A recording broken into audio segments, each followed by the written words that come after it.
Hi, I'm Gus O'Donnell, former Cabinet Secretary and champion of wellbeing, I hope.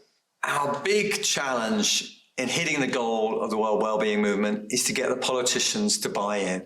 We've got the academic world understanding this. I think individuals know that what's important to them is how their lives are going. This is complete common sense. And yet politicians haven't quite got there yet. And I think that's a problem with language. We need to find the right words. People think well-being is kind of middle-class term about spas, or they think it's subjective or fluffy. We need to show that actually concentrating on well-being is concentrating on how people feel about their own lives and making them much more satisfied about the way their lives are going, feeling that their lives are worthwhile. That's where politicians should be concentrating. It's a politically radical agenda, but it's going to work, and we just need to convince them that this is the way to get elected, and actually, once in office, to perform in a way that improves the lives of everyone in their electorate. When I worked in government, I was in for over 30 odd years in the Treasury. And in the Treasury, everyone would come to us with an idea about how to spend money, what to do, which taxes to cut or raise. Our basic response to all of this was show me the evidence, because otherwise you're going to be overwhelmed. So we need, in the wellbeing movement, to say why it makes sense to concentrate on particular areas. A lot of issues to do with wellbeing don't actually require an enormous amount of taxpayers' money.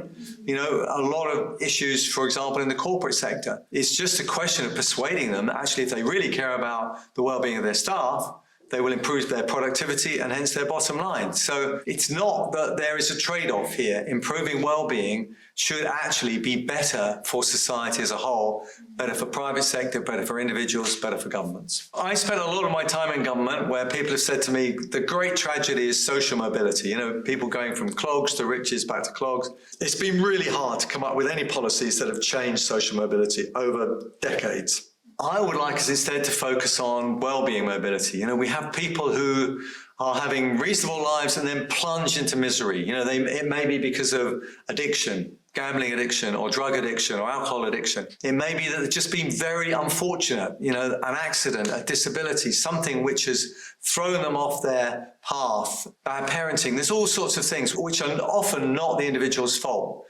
How do we help them get from those positions where their well-being is very low, raise them up through that well-being cycle of their lives? Is there something we can learn about looking at people that have successfully transitioned from very low levels of well-being, people who are depressed, who've got mental health problems, but come through it? That's, I think, one of the things that I'd really like to see, because if we're going to conquer one of the biggest problems we face, which is a set of people with really low levels of well-being who are stuck in a period of anxiety and misery, getting them raised up has got to be one of the goals of our generation.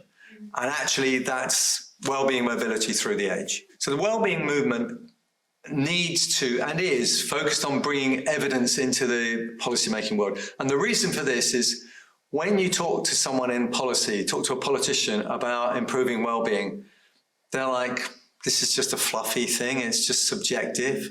So you need to come back more than any other with really hard objective evidence. When you can say, actually, we've seen that the people with the lowest levels of well-being, often people with mental health issues, often in children, this is an issue.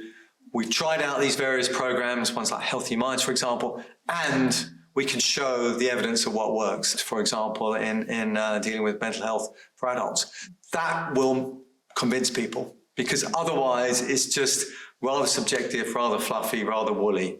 We need to show hard evidence that actually these policies actually deliver real results. And they'll deliver real results within a political time frame that's going to bring real political benefits. There's been this big debate about whether GDP or well-being are better measures of success for society. And I think that's a kind of misguided debate.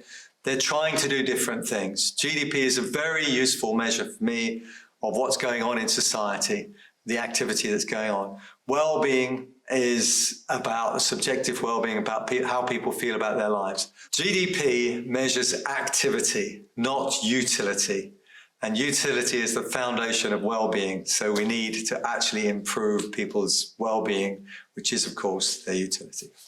I think in our societies where the private sector plays a crucial role in jobs and employment and lots of things, incomes, which are very relevant to people's well-being, they have to be part of the well-being movement. The private sector has a crucial role. And it's not like we're asking them to trade off something. We know now, the great research that Jan has done relating well-being and productivity, that actually if they improve the well-being of their staff, that will lead to increases in productivity, which in turn will lead to the company performing much better. So companies need to get ahead of this game. The world is becoming much more socially conscious. We care about our environment, but we also care about our communities. We care about the impact that companies are having on those communities, be it not polluting the rivers, be it helping local societies, local charities to ensure that individuals who are working at that company can have some time off to go volunteering, which makes them, better actually at their day jobs as well as actually improving the societies they're working in, which has got to be good for the companies themselves. This is not a trade-off, right? This is together. Private sector will improve in a world where they allow much more time towards the S in the ESG agenda.